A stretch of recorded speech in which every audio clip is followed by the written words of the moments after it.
Andhra Pradesh deputy CM Pawan Kalyan విచిత్రమైన కమెంట్స్తో AP రైతులు నడ్డి వెడగొట్టారంటూ ఎమ్మెల్సీ దువ్వాడ శ్రీనివాస్ మండిపడ్డారు. గతంలో వైసీపీ ప్రభుత్వం ప్రతి ధాన్యపు గింజను కొనుగోలు చేసిందన్నారు. దళారుల ప్రమేయం లేకుండా అకౌంట్లలో నేరుగా డబ్బులు జమ చేసిందన్నారు. కృష్ణా, గుంటూరు ప్రాంతాల్లో 100% విక్రయాలు జరగలేదని రైతులు గగ్గోలు పెడుతున్నట్లు ఎమ్మెల్సీ దువ్వాడ శ్రీనివాస్ తెలిపారు. దుర్మార్గమైనటువంటి ఆలోచనలతో ఈ రాష్ట్రంలో రైతులు నడ్డి విరగొట్టాడు.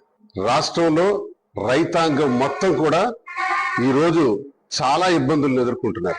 గడిచిన ప్రభుత్వ హయాంలో జగన్మోహన్ రెడ్డి గారు ప్రతి ధాన్యపు గింజను ప్రభుత్వమే కొంటుంది అని చెప్పి ప్రతి ధాన్యపు గింజ కల్లాల్లోకే అధికారులు వెళ్లి, వ్యవసాయ అధికారులు ఆ ధాన్యాన్ని పరిశీలించి ప్రతి ఒక్క ధాన్యపు గింజను కూడా కొనుగోలు చేసి అకౌంట్లలో నేరుగా ఆ మద్దతు ధరను, అలాగే గోనె సంచుల ధరను, రవాణా ధరను, హమాలీల ధరను కూడా యాడ్ చేస్తూ ఆ డబ్బులన్నీ కూడా అకౌంట్ లో వేసినటువంటి అద్భుతమైనటువంటి రోజులు.